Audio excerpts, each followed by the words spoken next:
Everyone, আজকে এসেছি পেয়ারা বাগানে। তো পেয়ারা বাগানের এই যে ট্যুরে, আজকের এই ট্যুরের অন্যতম একজন উদ্যোক্তা বলা যায়। ভাই, আপনার অনুভূতি কেমন? আসসালামু আলাইকুম। আসলে ব্যাপার হচ্ছে, আমরা বরিশাল বাইকার্স থেকে প্রতি বছরই সিজনাল কিছু ট্যুর করে থাকি, তার মধ্যে পেয়ারা বাগান আর বা আমাদের এদিকে সিজনাল ট্যুর বলতে আর একটা করি আমরা শাপলা বিল যাই আমরা সাতলাতে। তো সেই পরিপ্রেক্ষিতে আজকে আমাদের পেয়ারা বাগানের ট্যুর। তো ব্যাপার হচ্ছে, পেয়ারা বাগানের আসতে হইলে আপনাদের যে সময় আসতে হবে ঘুম থেকে উঠে, এটার আসলে একটা প্যারাময় সময়। এবং সব থেকে মজার ব্যাপার হচ্ছে, পেয়ারা বাগানে আসছি, পেয়ারা খেয়েছি, আর প্রচন্ড গরম।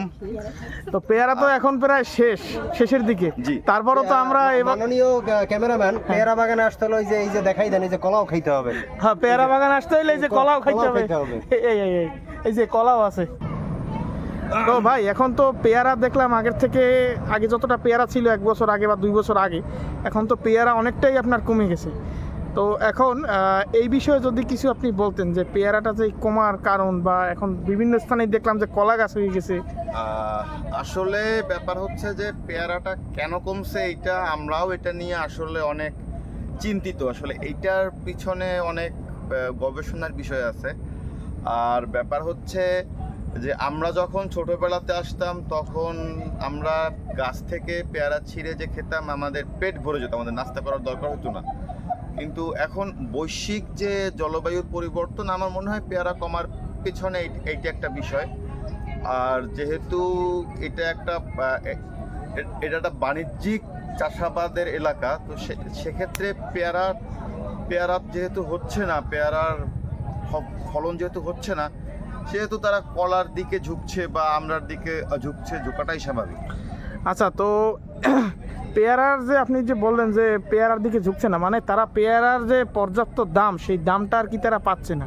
না, এখন এক্ষেত্রে দুইটা জিনিস আমরা বলতে পারি। একটা জিনিস হচ্ছে যে পর্যাপ্ত দাম যে পাচ্ছে না, সেটাও একটা বিষয় আছে। তার কারণ আমি নিজেই আমার দেশি পেয়ারা ধরো 80 টাকা থেকে আমি কিনবো না, কিন্তু আমি সেখানে থাই পেয়ারা বা আমরা যেটা খাই, সেটা আমি 50 টাকা 60 টাকাতে পাচ্ছি।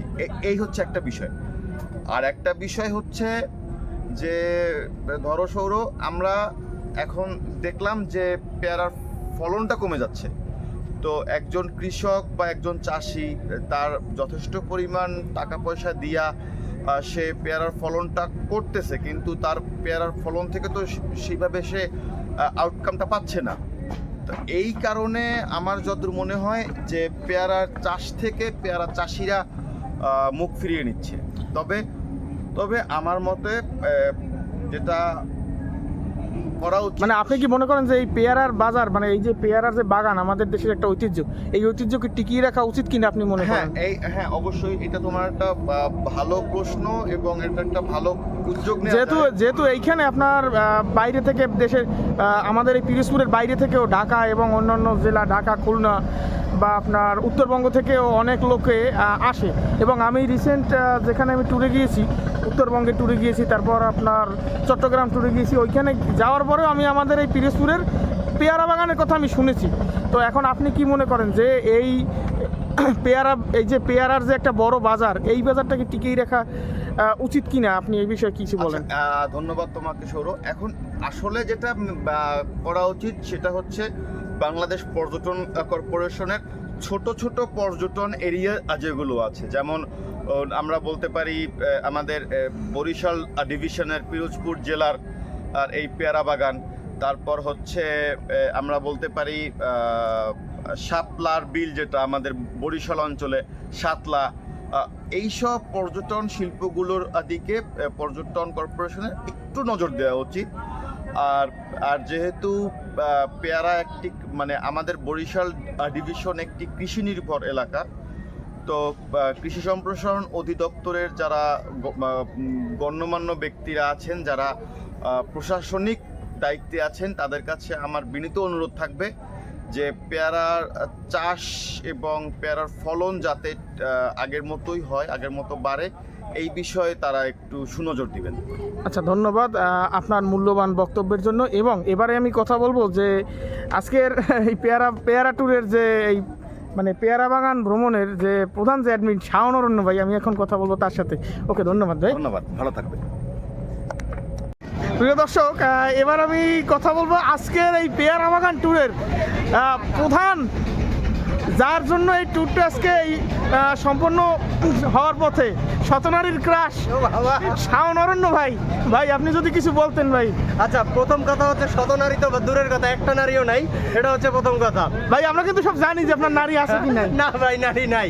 দ্বিতীয় কথা হচ্ছে পেয়ারা বাগান আসলে আমাদের বরিশাল ডিভিশনের একটা গর্ব। যারা এখানে আসেন নাই তারা অনেক মানে সুন্দর সুন্দর কিছু জিনিস মিস করতেছেন। এখানে বিভিন্ন জায়গা থেকে মানুষরা আসে পেয়ারা খাওয়ার জন্য, পেয়ারা বাগানটা দেখার জন্য। তো যারা আসেন নাই, মিস করেছেন, চলে আসবেন, অথবা আগামীবার চলে আসবেন পেয়ারা বাগান দেখতে।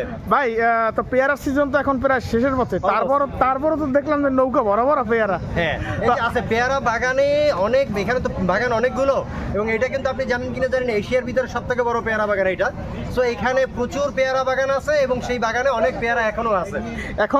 ঠিক আছে, কিন্তু আপনি তো আজকে পেয়ারা রাখিয়া পেয়ারা সুন্দরীদের সাথে সারাদিন সময় কাটাইতেছেন ভাই। হ্যাঁ, ওই যে বললাম ওটা আমি না, ওটা এআই। ও ওইটা এআই, এখন যে বলতেছেন এটা এখনো ডাবল হয় না, তাই না?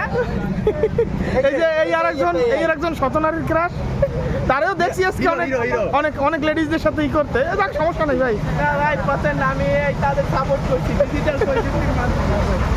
ঠিক আছে শাওন ভাই, আপনি চালাই যান ভাই, ভাই। তুমি তো ভিডিও করো না, আমার সব ছবি তুলছো। ভিডিও এটাই করছো, কই আমার সব ছবি, এই যে ভিডিও নাই।